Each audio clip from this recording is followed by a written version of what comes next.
할렐루야. 오늘도 판교 신우회 목요 예배에 참석해 주신 우리 판교 예배자 여러분들 축복하고 환영합니다. 한 주간 잘 보내셨죠? 이제 장마가 시작된다고 해서 이제 비가 좀 계속 내릴 텐데 늘 안전하시길 바랍니다. 또 베타 변이 바이러스 때문에 많이 걱정되실 줄 알지만 성령님 신뢰하시고 또 우리가 할 수 있는 책임, 방역, 개인 방역 철저히 하며 생활하시길 바랍니다. 우리 함께 찬양하시고 말씀 나누시겠습니다. 주 앞에 엎드려 경배합니다.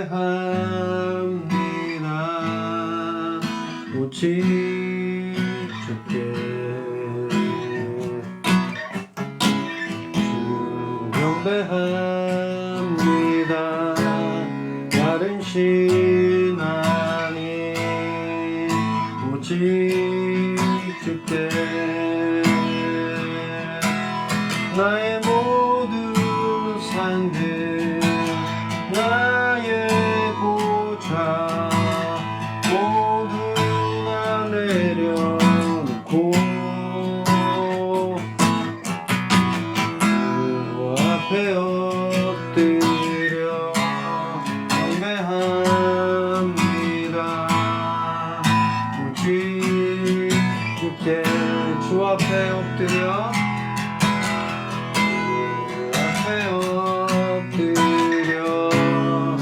경배합니다. 오직 주께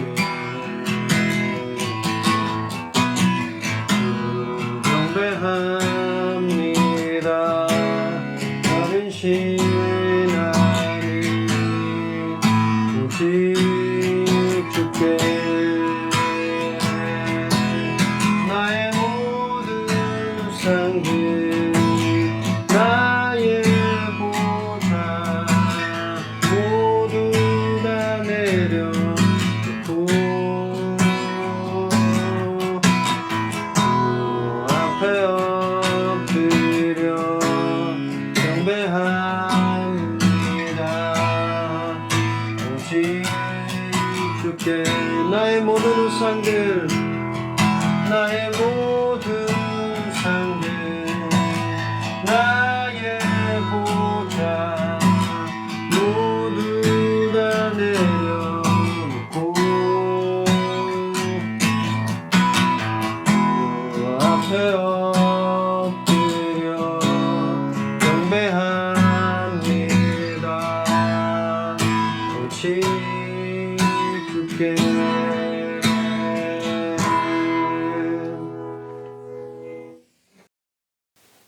하나님, 오늘도 저희를 예배 자리로 초대해 주셔서 감사합니다. 아직 꽉 막히고 캄캄한 터널 같지만 오늘 이 예배 자리에서 빛을 보게 하시고 하나님의 인도하심을 저희들 경험하게 하여 주옵소서. 그래서 각자 우리의 처한 그 자리에서 승리하는 예배자들 되게 하여 주옵소서. 예수님의 이름으로 기도드립니다. 아멘. 우리 주님께 한번 감사 영광의 박수 드리겠습니다. 네, 오늘 우리가 함께 나누실 하나님 말씀은 여호수아 24장 1절에서 14절까지 말씀입니다. 저 여러분이 한 절씩 교대로 읽으시겠습니다. 여호수아가 이스라엘 모든 지파를 세겜에 모으고 이스라엘 장로들과 그들의 수령들과 재판장들과 관리들을 부르매 그들이 하나님 앞에 나와 선지라.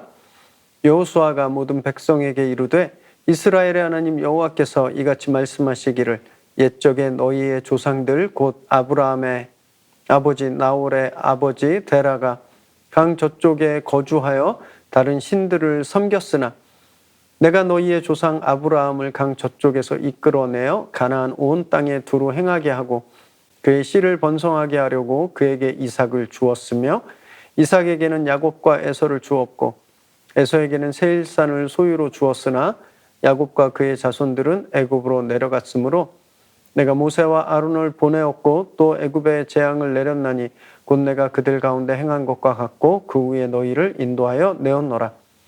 내가 너희의 조상들을 애굽에서 인도하여 내어 바다에 이르게 한즉 애굽 사람들이 병거와 마병을 거느리고 너희의 조상들을 홍해까지 쫓아오므로 너희의 조상들이 나 여호와께 부르짖기로 내가 너희와 애굽 사람들 사이에 흑암을 두고 바다를 이끌어 그들을 덮었나니 내가 애굽에서 행한 일을 너희의 눈이 보았으며 또 너희가 많은 날을 광야에서 거주하였느니라. 내가 또 너희를 인도하여 요단 저쪽에 거주하는 아모리 족속의 땅으로 들어가게 하매 그들이 너희와 싸우기로 내가 그들을 너희 손에 넘겨주매 너희가 그 땅을 점령하였고 나는 그들을 너희 앞에서 멸절시켰으며 또한 모압 왕 십볼의 아들 발락이 일어나 이스라엘과 싸우더니 사람을 보내어 부올의 아들 발람을 불러다가 너희를 저주하게 하려 하였으나 내가 발람을 위해 듣기를 원하지 아니하였으므로 그가 오히려 너희를 축복하였고 나는 너희를 그의 손에서 건져내었으며 너희가 요단을 건너 여리고에 이른즉 여리고 주민들 곧 아모리 족속과 브리스 족속과 가나안 족속과 헷 족속과 기르가스 족속과 히위 족속과 여부스 족속이 너희와 싸우기로 내가 그들을 너희의 손에 넘겨 주었으며 내가 왕벌을 너희 앞에 보내어 그 아모리 족속의 두 왕을 너희 앞에서 쫓아내게 하였나니 너희의 칼이나 너희의 활로서 이같이 한 것이 아니며 내가 또 너희가 수고하지 아니한 땅과 너희가 건설하지 아니한 성읍들을 너희에게 주었더니 너희가 그 가운데 거주하며 너희는 또 너희가 심지 아니한 포도원과 감람원의 열매를 먹는다 하셨느니라. 그러므로 이제는 여호와를 경외하며 온전함과 진실함으로 그를 섬기라. 너희의 조상들이 강 저쪽과 애굽에서 섬기던 신들을 치워버리고 여호와만 섬기라. 아멘. 오늘 우리에게 주시는 하나님의 말씀입니다. 지금 참 우리나라는 굉장히 소란스럽죠. 내년에 있을 대선 때문에 이제 막 그 경기가 시작된 것 같아요. 굉장히 소란스럽고 혼란스럽습니다. 저희 나라는 매 4년마다 또 5년마다 선거를 치르고 있는데요. 이게 일종의 계약을 갱신하는 계약갱신 같은 거다라고 말할 수 있습니다. 국민과 함께 4년간 또는 5년간 이 계약을 잘 지키면 그 다음에 그 당선되고 또 연장되지만 그 계약을 불성실하게 이행했으면 떨어지게 되는 거죠. 이런 이런 계약을 갱신하는 장면들이 오늘 성경에도 등장합니다. 하나님은 아브라함과 이삭, 야곱과 계약을 맺으셨어요. 그리고 그들뿐만이 아니라 그들의 후손과도 계약을 맺으셨죠. 그래서 이 성경에서 하나님과 우리의 언약은요, 그냥 한번 사인하면 끝나는 매매 계약 같은 게 아닙니다. 일종의 계속 갱신돼야 하는 임대차 계약이다라고 할 수 있는데요. 조상들과 한 번 맺었다고 끝난 것이 아니라 하나님 그 후손들과 계속 그 계약을 갱신하십니다. 그 계약을 연장하세요. 그래서 이스라엘은 출애굽하고 나서 시내산에서 계약을 맺었고요. 또 그 맺었던 언약이 가나안 땅에서 다시 갱신됩니다. 바로 오늘부터 2주간 나누게 되는 본문입니다. 오늘 본문은 여호수아의 두 번째 유언이다 이렇게 말할 수도 있습니다. 첫 번째는 저희가 지난번에 살펴보았던 23장인데요. 하나님의 성소가 있는 실로에서 여호수아가 유훈을 남겼죠. 유언과 같은 설교를.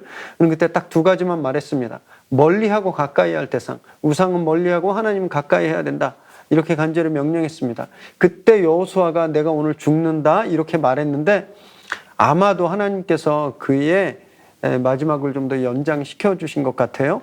그래서 그 후에 진짜 자기의 죽음이 절박해 있다, 임박해 있다 이것을 알고 오늘 1절 말씀처럼 이스라엘을 세겜으로 다 부릅니다.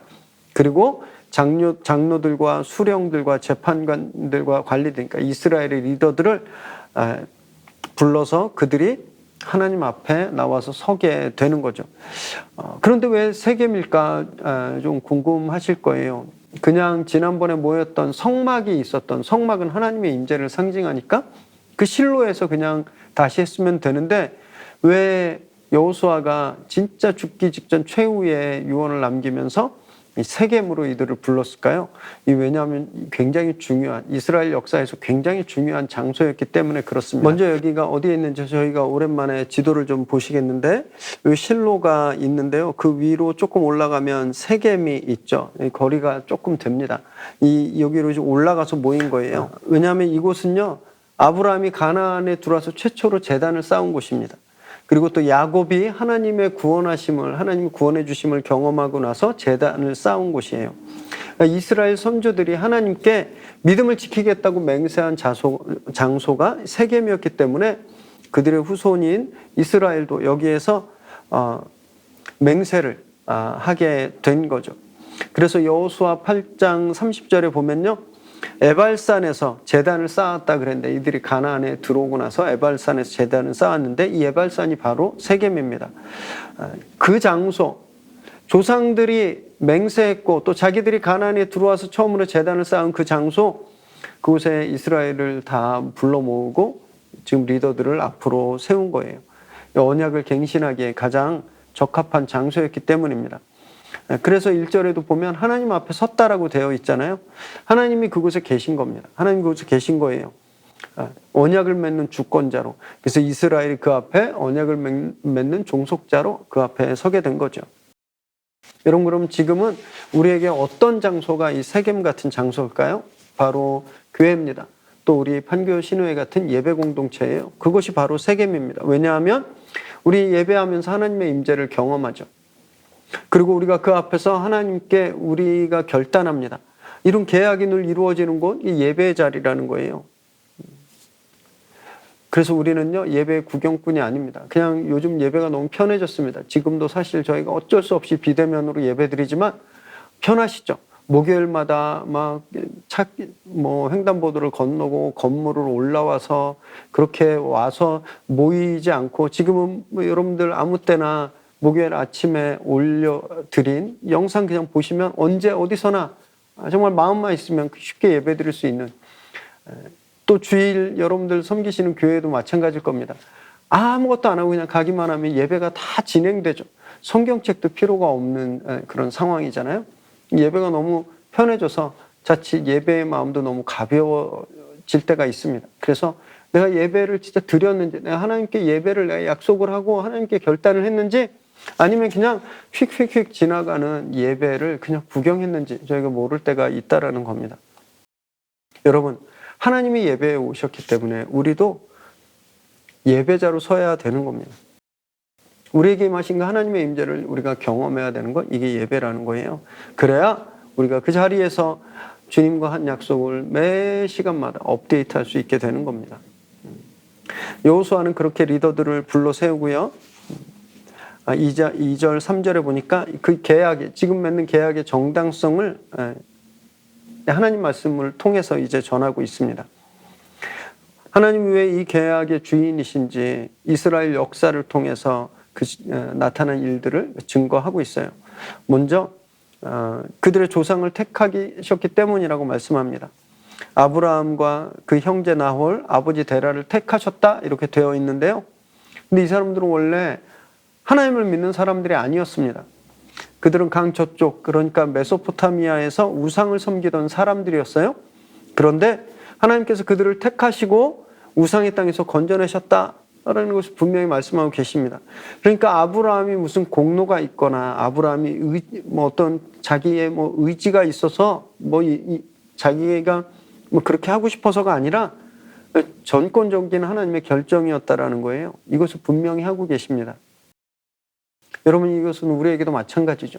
여러분, 우리가 어떻게 구원받고 예배의 자리에 나오게 됐나요? 여러분, 우리가 무슨 나라를 구했나요? 아니면 북한의 핵 문제를 해결했나요? 이 사회에 큰 공을 세웠나요? 저희는 보면요, 죄밖에 지은 게 없습니다. 그런데 하나님께서 당신의 선하신 의지로 우리를 선택하신 거예요. 그래서 로마서 5장 8절에 이렇게 되어 있습니다. 우리가 아직 죄인 되었을 때에 그리스도께서 우리를 위하여 죽으심으로 하나님께서 우리에 대한 자기의 사랑을 확증하셨느니라 이렇게 되어 있습니다. 아직 우리가 죄인 되었을 때, 그러니까 아브라함이 우상을 섬길 때 그때 그들을 불러내신 것처럼 우리가 아직 죄인 되어서 죽을 수밖에 없었던 그 상황에 하나님 정권적으로 우리를 사랑하시기로 하고 우리를 살리기로 하시고, 그래서 우리 불러내셔서 우리 구원받은 겁니다. 여러분, 그래서 우리가 이것을 은혜라고 하는 겁니다. 은혜. 내가 한 일 하나도 없는데 거저 주어졌기 때문이에요. 우리가 모두 그렇게 은혜 입었습니다. 자랑할 게 아무것도 없어요. 그런데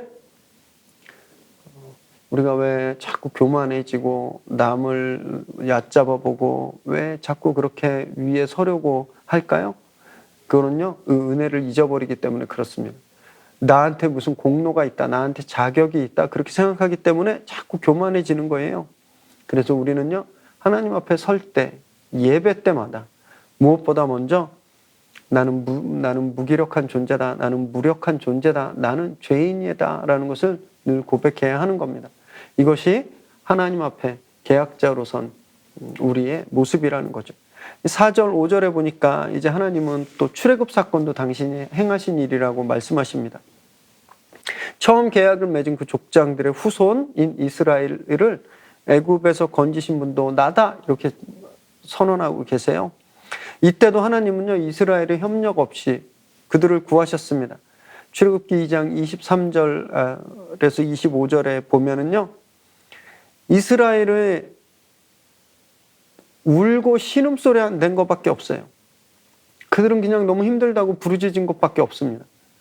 그때 하나님께서 그 신음소리를 들으시고 그들 조상과 맺으신 언약을 기억하신 거죠.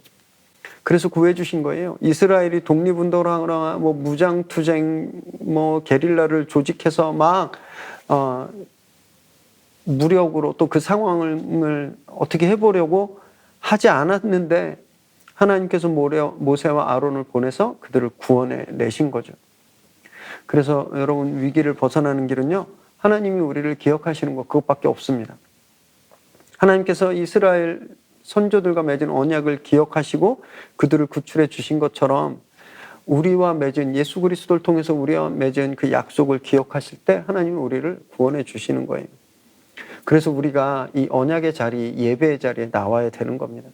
여기에 나와서 하나님께 기억시켜 드려야 되는 거예요. 하나님, 저와 맺으신 언약을 기억하시죠? 하나님, 저를 사랑한다고 그러셨죠? 하나님, 저를 보호한다고 그러셨죠? 하나님, 저를 끝까지 지켜주신다 그러셨죠? 하나님, 이 자리에서 그걸 기억해 주세요. 우리가 그 예배의 자리에서, 그 언약의 자리에서 하나님 기억시켜 드려야 하는 거예요.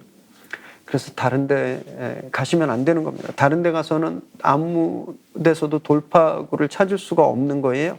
예배에서 그걸 해결해야 되는 겁니다. 430년 동안 변하지 않았던 노예 생활이 완전히 청산되었거든요. 여러분, 우리가 겪는 문제는요, 그거에 비하면 진짜 아무것도 아닐 겁니다.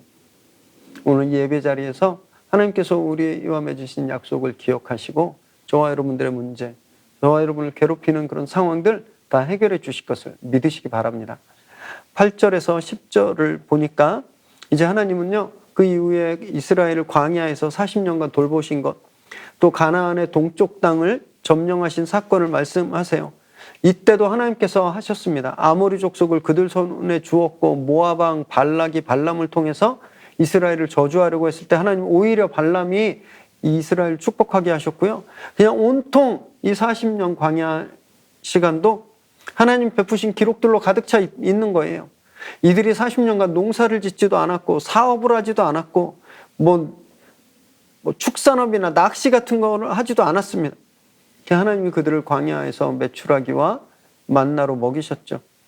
가나안 동편을 점령할 때도 당신이 멸하셨고 발람의 저주까지 바꾸셨잖아요. 여러분, 이런 기적이 그들과 함께 했던 겁니다. 우리도 돌아보면 이런 기적과 같은 하나님의 인도하심을 셀 수 없이 많이 경험하고 있습니다. 우리가 기억하고 인식하지 못할 뿐이에요. 도로교통안전공단의 발표에 따르면요, 우리나라 국민이 교통사고 당할 확률이 35.2%라고 합니다. 그리고 교통사고로 사망할 확률이 1.02%라고 해요. 이 말은 뭐냐면 우리 중에 3명 중 1명은 교통사고를 당하고요, 100명 중 1명은 죽는다라는 거예요. 교통사고 때문에. 이 엄청난 퍼센트입니다. 인터넷에 뜨는 교통사고 블랙박스 영상을 보면 진짜 이거 하나님께서 보호하지 않으셨으면 살 수가 없겠다 싶거든요. 그냥 잘 가는데 반대편 차선에서 트럭이 그냥 중앙분리대를 넘어서 덮치고요. 버스가 뒤에서 그냥 막 덮치는, 여러분, 아무리 내가 운전의 달인이고 내가 운전 전문가라도 피할 수가 없는 겁니다. 여러분, 그래서 우리가 이렇게 숨 쉬는 거 우연이라고 생각하시면 안 됩니다. 내가 평소에 운동하고 건강관리 잘해서 내가 아무 문제 없이 산다 이렇게 생각하시면 절대 안 되는 거예요. 하나님께서 우리의 보호막이 되주지 않으시면 정말 우리는요, 단 한순간도 살 수 없는 존재다. 이걸 우리가 고백해야 되는 겁니다. 하나님의 그런 은혜가 지금까지 우리에게 계속 임하셨던 거예요. 그래서 우리는요, 불평하는 게 아니라 숨 쉴 때마다 감사해야 되는 겁니다. 아, 하나님 또 오늘 안전하게 나를 숨쉬게 하시는구나, 살게 하시는구나. 감사가 계속 매일매일 나와야 하는 겁니다. 이것이 언약 백성의 모습인 거예요. 11절에서 13절 보니까 이제 과거 이야기에 이어서 이제 하나님 현재 이야기, 지금 당신 앞에 나와 있는 이스라엘, 그들이 직접 경험하고 눈으로 본 사건들을 또 말씀하십니다. 요단을 건너 가나안을, 여리고를 점령하고 7 족속들을 몰아내고, 또 12절에서는 요단을 건너기 전에 동쪽의 헤스본 왕 시혼과 바산 왕 옥을 멸한 사건들을 말씀하시면서 이게 내가 했다라고 말씀하시는 거예요. 그리고 여기 12절 보면 왕벌을 보내셨다고 했는데, 왕벌은 서해 주변에서 볼 수 있는 치매 맹독을 가지고 있는 땅벌입니다. 그런데 실제 성경 기록에는 이 왕벌로 뭘 하셨는지는 기록에 나와 있지 않아요. 그래서 어쩌면 하나님께서 가나안을 정복할 때 진짜 벌로 하셨든지, 아니면 하나님의 도우심을 비유적으로 이 왕벌이라는 단어를 써서 비유적으로 했는지 그건 확인되지 않았습니다. 어쨌든 분명한 것은 하나님이 하셨다라는 거예요. 그들은 벽돌 한 장 쌓은 적도 없고, 그들이 뭐 군사를 제대로 키운 적도 없고, 무기를 가지고 있지 않았지만, 그들이 성을 갖게 된 것, 그들이 열매를 먹을 수 있는 것 다 하나님께서 하셨다, 이렇게 말씀하고 계시는 겁니다. 이스라엘은요, 이 말씀 앞에서 단 한 사람도, 단 한마디도 반박할 수 없었습니다. 왜냐하면 자기들이 실제 그걸 경험했기 때문에, 그리고 지금 그걸 보고 있기 때문이에요. 그럼 사람들은 정말 어리석습니다. 다 자기가 한 줄 알아요. 여러분 한번 생각해 보십시오. 지금 좋은 집에, 아파트에서 살고 계실 텐데, 여러분 그 벽돌 한 장 쌓아 보셨나요? 아니면 시멘트 붓고 철근 뭐 나른 일 해보셨어요? 그거 하나도 안 하고 여러분 좋은 집에 사시잖아요. 어쩌면 그게 내가 열심히 일하고 저축해서 그렇게 내 재테크 잘해서 그렇게 했다라고 생각하실 수 있습니다. 여러분 그러면 그렇게 재테크 할 수 있도록 월급 주는 회사 여러분이 만드셨나요? 사장님이 만드셨다고 생각하시죠? 그럼 그 사장님은 맨 땅에 회사 만드셨을까요?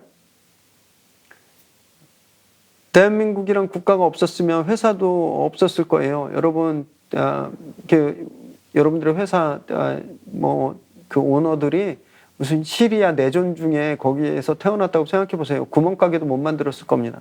이 대한민국이란 땅에서 사장님들이 태어나셨기 때문에 지금의 기업을 이룰 수 있고, 거기서 여러분들이 일하고 또 필요를 공급받을 수 있는 거거든요. 그러면 이 대한민국 누가 세웠습니까? 뭐 단군 신화에 나오는 것처럼 단군과 곰씨댁 아가씨가 만들었을까요? 그랬다 쳐요. 그 둘이 만나서 뭐 결혼했다고 쳐도, 그럼 그 땅은요, 랜드, 그냥 땅은요, 이 흙이 있는 이 땅은 그들이 만들었나요?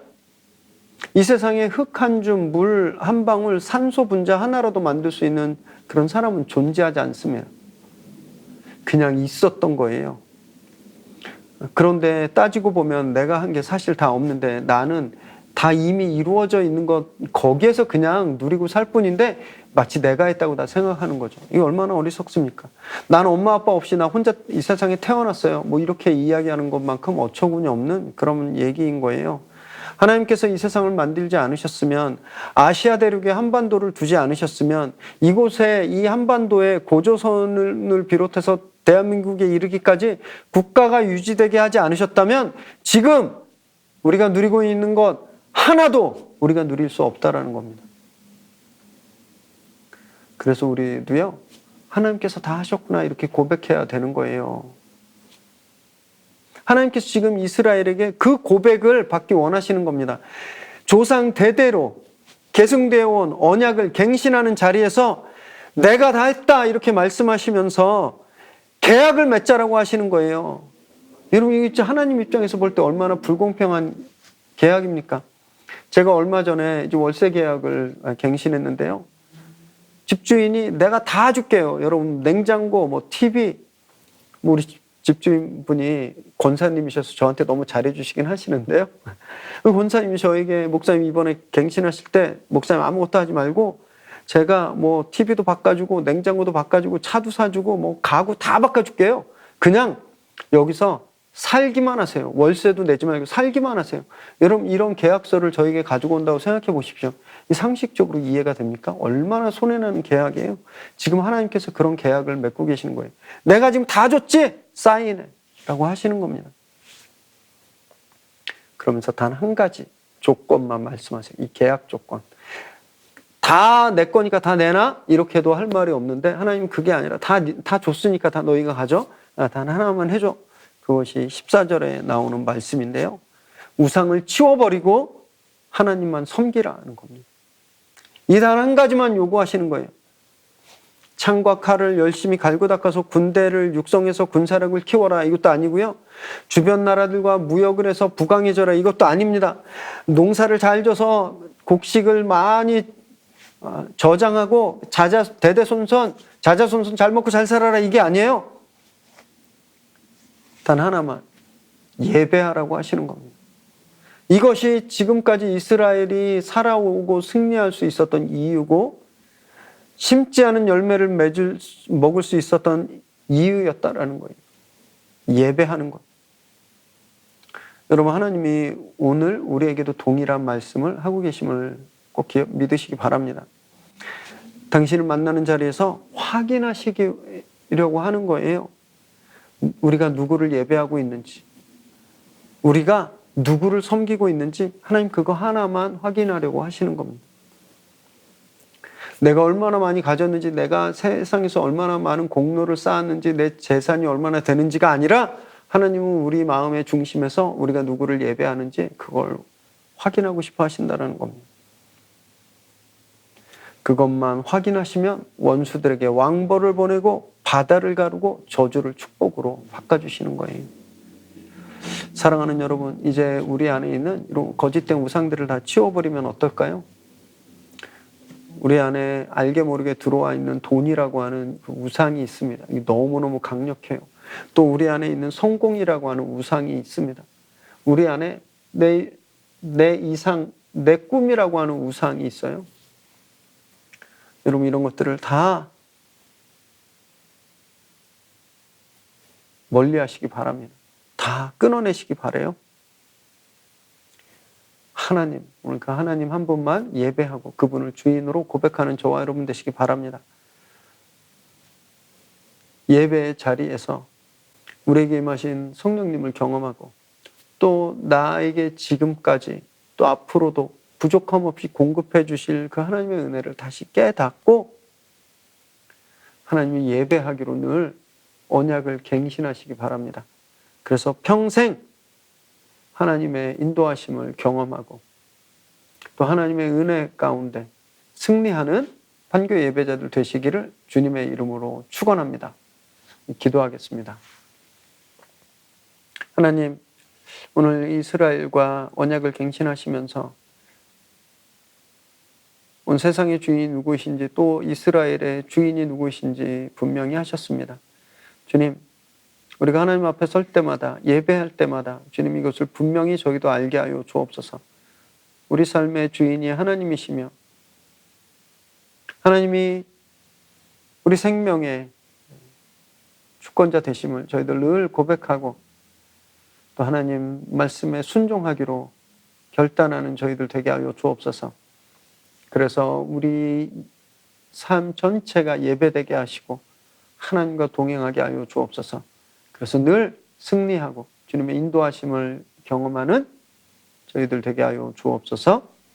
이제는 우리 주 예수 그리스도의 은혜와 하나님의 끝없는 사랑하심과 성령의 인도하시며 역사하심의 은혜가 우리 안에 있는 거짓 우상들 다 끊어내고 오직 하나님 한 분만 우리 삶의 주인이심을 날마다 고백하고 또 그 주인 뜻에 따라 살기로 결단하는, 그래서 우리 삶 전체가 예배되며 우리가 있는 곳 그 어디든 하나님의 영광과 인도하심이 가득하게 되기를 소망하는 이 시간 예배하는 우리 귀한 판교 예배자들 머리머리 위에 그들의 가정과 일터와 또 자녀들 위해 지금으로부터 영원토록 함께 하시기를 간절히 축원하옵나이다. 아멘. 우리 주님께 감사 영광의 박수 드리겠습니다. 네, 한 주간 정말 안전하시고 평안하시기를 바랍니다. 축복합니다.